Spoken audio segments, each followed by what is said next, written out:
Hello, my name is Steve D'Agostino, and my co-host Ann Fernald and I welcome you to the Twice Over podcast, because to teach is to learn twice over. In this episode, Start Small to Learn Fast, we are joined by Elizabeth Stosich, an assistant professor in educational leadership, administration, and policy in the Graduate School of Education at Fordham University, who shares her thoughts about continuous improvement in teaching and learning. Hi, we're so happy to welcome to this new episode of the Twice Over podcast my friend and colleague Liz Stosich. She's an assistant professor in the Division of Educational Leadership, Administration, and Policy in Fordham's Graduate School of Education. So Liz, welcome to the podcast. Thanks for having me. So the reason that I wanted to talk to you is that one of the main reasons I wanted to talk to you, and I want to just dive in here and then see where it takes us, is that you were one of the recipients of, or you and your colleagues were among the inaugural recipients of the TRACK grants. And that's a grant program that's an internal grant program at Fordham administered by Rafael Zapata's office. Rafael is our Chief Diversity Officer. And these grants are for teaching race across the curriculum. And so these are not grants for individual professors, but these are kind of programmatic grants. And they're meant to encourage faculty members to work with their colleagues to interrogate the curriculum they're teaching and incorporate elements of anti-racism into their teaching. So that's a really deep, foundational, structural innovation in fighting racism, right? It's not simply thinking about, I'm going to be a nicer person, or I'm going to be more aware of the racial makeup of who I call in my class. It's really meant to go at the curriculum. You had such a cool grant project, and it was written up in Fordham News, and I was so proud to have been part of the team that gave you the green light to do this project, right? I mean, I had no role in designing it, but I wanted to have you on so that you could talk about the project itself. So can you just tell us a little bit about your project and how you designed it, and we'll take it from there.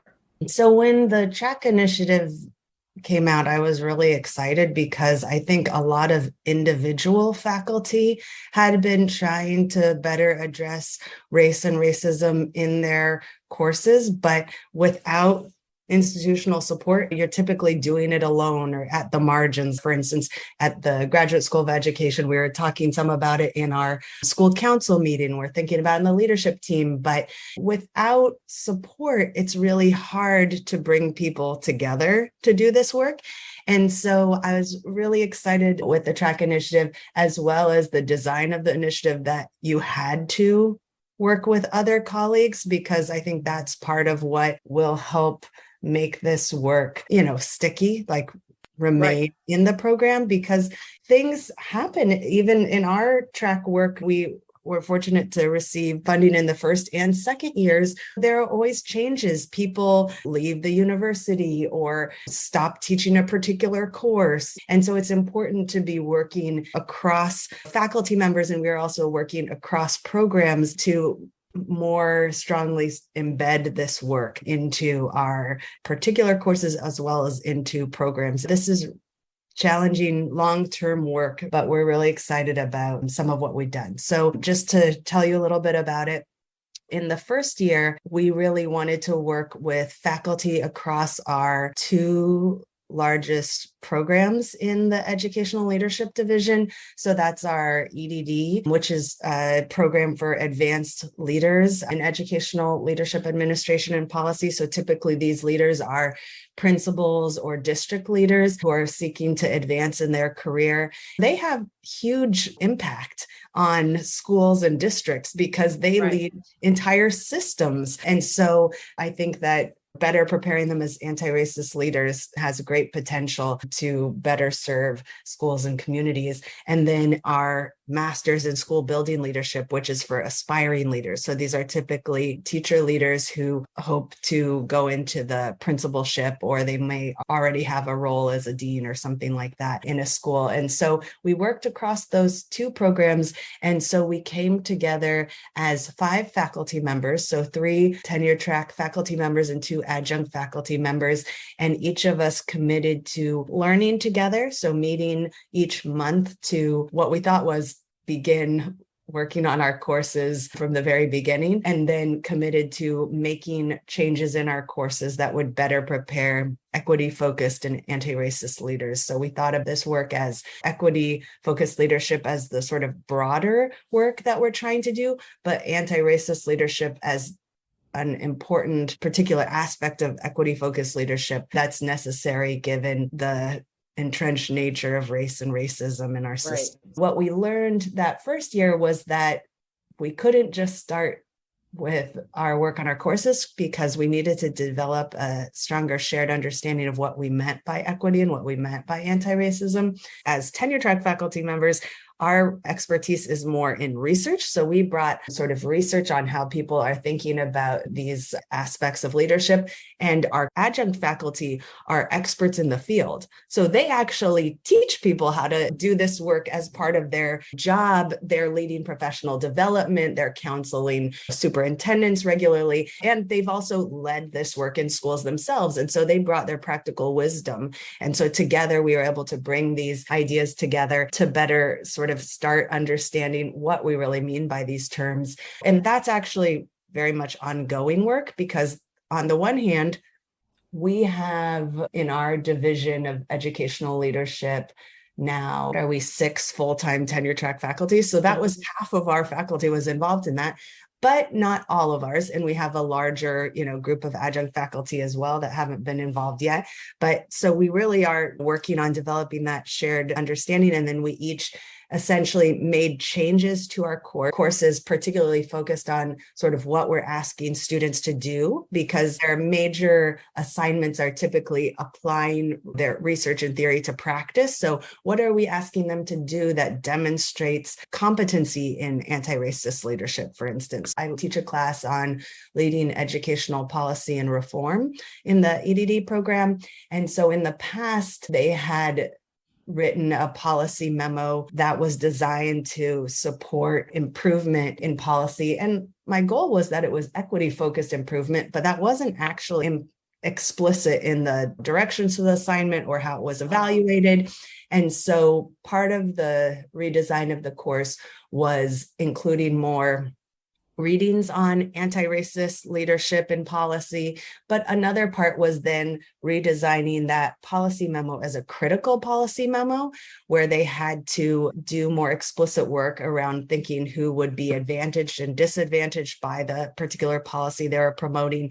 And that equity and anti-racist lens was actually part of the grading rubric as well. This is explicit expectation that this is part of how you're thinking about policy change. And so that's how you were graded as well. And so that's an example. What it sounds like you did is you sharpened the prompt. And so someone could still presumably pursue a policy that is not announcing itself as anti-racist, right? Like, I really want to focus on middle school writing skills, right? And we're going to have this policy, and that's what I want to focus on. But here's how that's going to help or hurt these populations. Part of my enthusiasm is that this is really deep work, right? It's not just slapping on a theoretical reading to a syllabus. Mm-hmm.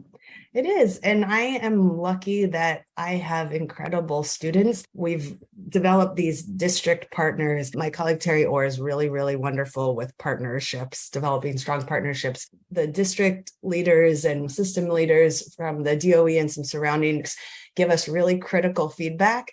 And one of our amazing partners is former Chancellor Misha Ross Porter, and she's really an incredible leader when it comes to equity and anti-racism. And so through partnering with her, we've been able to recruit more leaders who are also very knowledgeable about leading for equity and leading for anti-racism. So to be honest, we're also learning a lot from them. So they give us a lot of critical feedback that's helped us continue getting better too. So for instance, they will call me out if they see that you have these readings on anti-racist leadership in your course, but that was only in those particular sessions and it's not part of the assignment that we're doing. And it feels more like inserted rather than part of the course overall. So I've learned a lot from them. So I have to give credit to my our Bronx leaders who give us really critical feedback and help us get better. And so that is something that also changed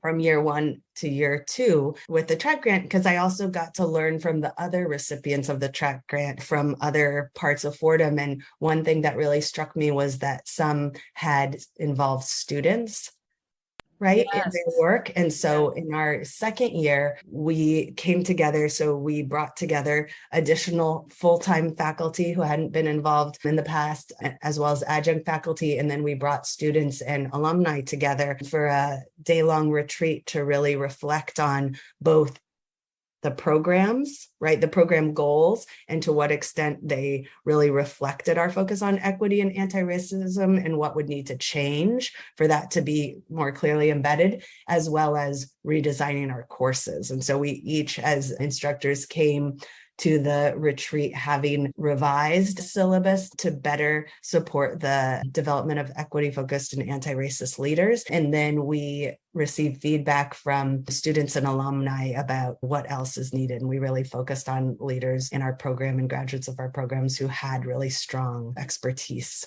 in these areas. And so I think they gave us very critical feedback because they want our programs to be what can support them in doing this work better, as well as what can support others. And so that I found just incredibly powerful.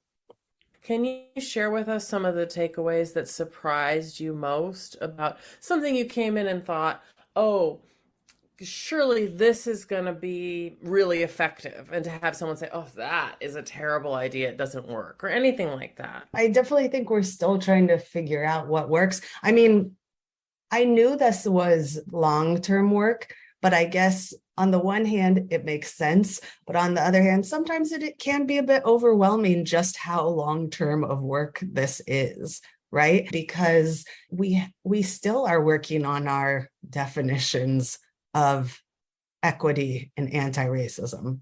We don't have them yet, which can feel a bit frustrating sometimes. Don't be surprised. When Raphael was starting the Diversity, Equity, Inclusion Council, we had that as an agenda item, and we were working with some external consultants who had worked with chief diversity officers nationwide. And they said, don't work on the definitions just yet. Councils that are not established have died trying to make the definitions, because the definitions is the hardest part. Mm-hmm. And if you want to have your council be an effective and successful council, I recommend deferring the project of defining your terms for a little while, because it's so contentious, it's so challenging. They're really important intellectual conversations, but I'm not surprised at all that you're still wrestling with what do we mean when we say diversity. So Liz, I'm wondering about the object of the reform. I guess we're talking about reform, right? So the students that come to you in the program who are leaders, some of them might be building leaders, some might be institutional, like at the district level, others might be department chairs, so they're maybe more focused on instruction. So are we looking at diversity, equity, and inclusion in terms of what are we going to do about scanning and police patrolling the halls? Or are we looking at different voices on the syllabus in different courses? Or are we looking at discipline policies? Are all of those levels kind of wrestled with? Our goal across the programs, whether we're developing aspiring leaders or advanced leaders, typically at the district level, is really we've done a lot of program improvement work since I joined the faculty at 2017, first with a major total redesign of our EDD program, and then more recently designing our school building leadership program. And in both, we were trying to really emphasize two aspects: continuous improvement, and we use improvement science as part of that, right? That they're really leaders of improvement, and that they are equity-focused leaders and leaders for social justice. And so those were sort of the two pillars. But what we found is that the focus on continuous improvement has been very strong, that everyone is taking that up, but that the equity focus hasn't been sharp enough in that, for instance, when we look at sort of the focus of what they do in a particular course, or for the EDD students, what they focus on for their dissertation and practice, it really varies pretty widely in terms of the strength or existence at all of that equity focus. And so that was telling for us that this was where our sort of program improvement work really needed to be, because essentially we want them to bring those two lenses of continuous improvement and equity-focused leadership to everything they do.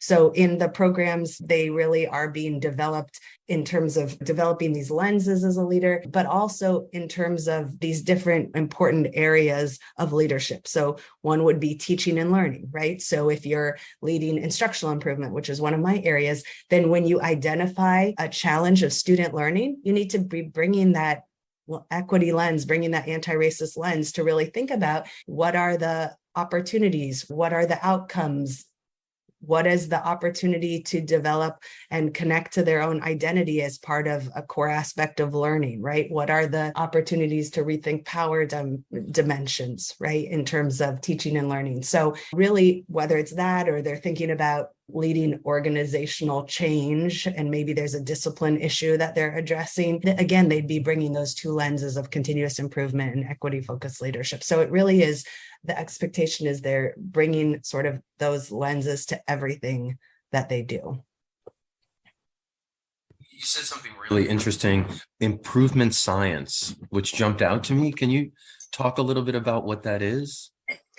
Yeah, so improvement science is like a discipline of continuous improvement. It's been very popular in the healthcare field and some other fields, and it's really gained a lot of traction in education as well.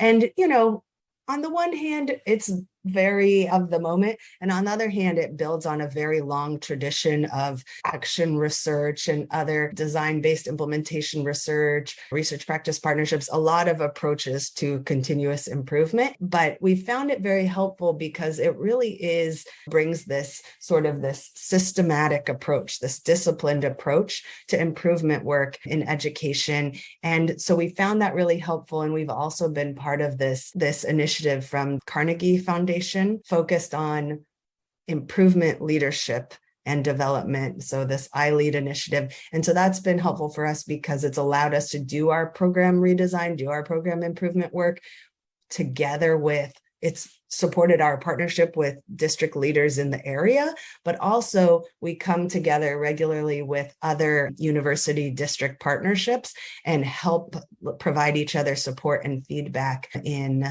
improving our programs to better prepare leaders of improvement. Our theme this season for the podcast is innovation.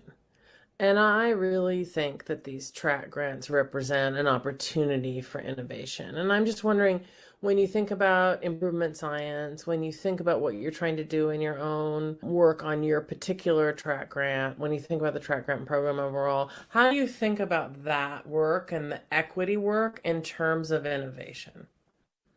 Yes, I definitely agree that this is supporting innovation in our programs because it's helping us take time to sort of define what it is we're trying to do, and then also support the, advancement of our approaches, as well as then studying those approaches. So for instance, in our first year, we were really focused on, supporting some change, but the second year, our goal is to better understand, really, does the change lead to an improvement? And so Elizabeth Gill and I have plans to study some of the changes that have happened and the extent to which they're really making a difference for the students who support them. And so that critical eye is really important to make sure that these shifts, really are having the intended impact. I mean, I think that that's such an elegant phrase and such an crucial question, right? Does the change lead to an improvement?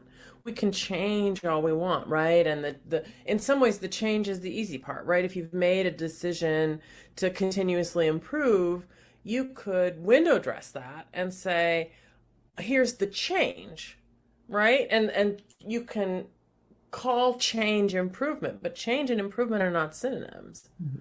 And so I think the fact that you and Elizabeth Gill are interrogating that question is exactly the right place to go. And that's where the rubber really hits the road in terms of innovation that's sustainable and that you want to put time into.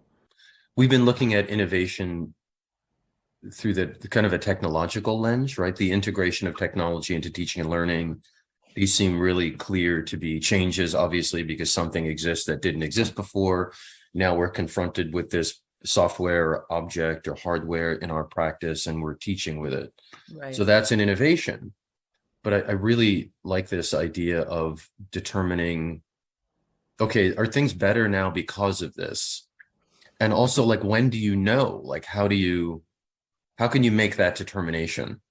Right. When does the clock stop and you've said, yeah, things are better, right? It's hard to know. It's like the consequentialist approach. Like, how do I know what the consequences are really? That seems really complex to kind of think through. Well, and especially in school leadership and educational leadership, because if you're sending someone back into their school or their district, at what point are they expected to demonstrate a result in their district, right? I mean, they go back into another environment where they may be the only person who cares passionately about this issue. And they have a whole department to persuade, right? And they may be like in the district that my children are in high school. I've got one kid still in the high school. The school board has to vote to approve a novel for the language arts curriculum. So if they want to change the language arts curriculum, it is months and months and months of, I asked a question about, can we make the 10th grade reading list more diverse? I thought it was a straightforward question. Like, why are there no women that we read in 10th grade? And the teacher said, well, the school board hasn't approved any new books. And I'm like, oh, okay, well, that would be a year of my life of political lobbying to get the 10th. By the time I had finished the project, my kid wouldn't be in 10th grade anymore. Right. And so when you think about, on the one hand, the potential multiplicative effects of what you're doing are enormous, but the timeline out is really long. Mm-hmm. Yeah, I think that's a great example because, people don't lead alone, right? Everything is collaborative, whether you want it to be or not. To make change, you have to work with others. And so one thing I've been really excited about, so Elizabeth Gill and I are studying the sort of impact of the track grant on particular courses. But then Terry Orr and I are studying our EDD program since we've been, doing all this work. And one thing, the goal of the EDD program is to prepare leaders of equity-focused continuous improvement. So one way that they do this is what we call the dissertation in practice. And that language comes from the Carnegie Project on the Education Doctorate. So it's really, we're trying to prepare scholarly practitioners, people who use research and theory to make a difference in the schools and communities they serve, right? And so by looking at their dissertations in practice and really analyzing what they actually do as part of their dissertations, what we're looking for is the extent to which they're engaged in continuous improvement, right? Did they lead continuous improvement as part of their dissertation work? And the extent to which it's equity focused, right? And so we're working right now on, how do we sort of assess that? What's the continuum in terms of what that looks like, right? Because it's not just equity focused or not. We know that people are having this, this push pull, right? Whether it's the problem is their lack of emphasis on equity or them meeting these, challenges in the field, right? Where people are pushing back. We have a lot of leaders working in, districts or communities where just the word equity can result in your initiative being squashed, right? So how do people think about this, and what are the ways that they address these challenges as they're leading in their particular context, right? So I think, it is a really complex issue, but it is one where we can, there are some really, since we are asking people to apply what they're learning in the field, we can go, first, sort of closer to our work at the university. Do they, report that they have a better understanding of this? But ultimately, do they use this learning to make a difference in the field? And is it focused on continuous improvement? And is it focused on equity and anti-racism? So, I think, what we're seeing is that, yes, very much with the focus on continuous improvement, not quite so much with the focus on equity, and definitely not so much with the focus on anti-racism. But that's where the work is, right? That's where we need to keep focusing our continuous program improvement. And so now, as part of the second year, yes, we're continuing to refine syllabi. Yes, we're studying the impacts, but we're also beginning to work as a division on sort of that learning, that collective learning as well, about what these things mean and how this needs to be part of our, program goals as well as particular courses, because we all need to support these changes if they're going to be more deeply embedded into the particular curriculum, the larger program goals, and how we all sort of work as a faculty and as a division.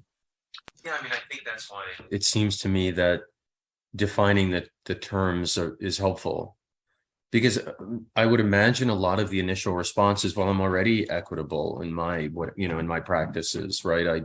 I do this, and this. My school and district do this, and this. And I think there's a lot of resistance at the operational level, because it's just like one more bean, right? You're doing all of these things, and here's another thing now you're responsible for. And so the cultural resistance to the word equity, right? The additional workload on practitioners and kind of mid-level administrators, principals and assistant principals and so on. I would imagine it can be, there's a lot of complexity to deal with, which could result in some resistance, not to equity per se, but just operationalizing these goals. I really appreciate Anne's comment earlier about, that committees have, withered and died trying to define these terms. That's really helpful, because I do think one thing and I study professional learning. That's like my research, right? And so typically, so I know some things about this. So typically I've been studying and designing professional learning for leaders and teachers working together, in the field. And so while this is newer to me, studying master's and doctoral programs, I can bring that, research to bear, but it is different trying to change faculty members' practice. And the good thing is I work in a fabulous division where people are very interested in working together and learning together. I think, our students can be a little frustrated that we're not better at it, since they're expected to do that work in their schools and districts. But, I've always believed that you sort of change practices and then that changes beliefs. Like in the professional learning literature, that's a big thing, is let's focus on changing the practice. And when they see that practice results in, for instance, more meaningful learning for students, then they'll change their beliefs about what is appropriate for students or what students are able, to do. But then in the literature around leading for equity and leading for anti-racism, there's often a focus on changing beliefs. And I think that's some of the, when you think about developing these shared understandings, a lot of that is about sort of coming together and developing shared understandings or shared beliefs, right? But I think what people are starting to find, and what there's been some more research on, is if you just focus on changing beliefs, then you can sometimes never get to the changing of practice. And that's unacceptable because that doesn't touch people, right? Like, it doesn't touch other people. So you might change your beliefs, but if you don't change your practice, or if you wait for everyone to change their beliefs or everyone to come to this shared understanding of what we mean by anti-racist leadership, we might never change our curriculum, and so never support the development of an anti-racist leader in a better way, right? And so I think what I've learned from some of that research, and what I think your comment really reinforces, is we have to do both, right? And in improvement science, they always talk about like start small to learn fast, right? We need to do both, and we need to keep making changes and have that be not just one person, but embedded in the curriculum, right? But we're going to keep learning and figuring it out. But we can't just wait till we know everything, because we'll never know everything, or we'll never all agree to make the changes, right? So we can do both, and we have to keep doing it as we keep learning. So we always like to ask our guests to talk about a teacher that's been meaningful in their lives. Can you tell us a little bit about a teacher that's been important in your life? I've been very fortunate to have many, many wonderful teachers, but I will say that my first year of my doctoral program, I had my advisor, Susan Moore Johnson, as my teacher, and that really was the most intense learning experience I've ever had. Like, I, have learned, so much from my family members, I remember I had a fabulous middle school teacher who was super creative, but I will say she kicked my butt and I loved it. I loved it. And the workload was so demanding, the amount of research we were supposed to read. She cold called people, I was so on the edge of my seat at every class, and I really loved it. And sometimes I wish more people liked that, because I know my students would actually kill me if I taught like that. I don't think they're interested in it at all. They want to know sort of in advance if I'm planning on calling on them and be prepared and things. But I must say that I totally loved that super intense learning experience. And she gave me so much critical feedback, and I did poorly on my first paper, but I learned so much, and I just really loved it. It's funny, I think people are different in terms of what they, appreciate. But at the same time, it was like a loving critique. And so as much as, I didn't do so well on that first paper, and it was full of just red, everywhere, because we were handing in our papers, hard copies still. She loved that. The feedback was all, improvement oriented. And I learned a ton. It wasn't just critical. It was about, helping me improve. And so, I felt like as much as I had to put in so much to prepare for that class and to be successful, the amount I learned during that just one semester was incredible, both about the topic. It was about, teachers unions, which I loved learning about and gained a new appreciation for, but it was also about being a learner and a scholar and a writer. And I was learning so much from all of her feedback. So on the one hand, I had to put so much in, but on the other hand, she was putting so much in. And so it was really that high expectations, high support environment that I think people can really thrive in. She sounds amazing. What a great story. Well, thank you so much. This was really, really fun.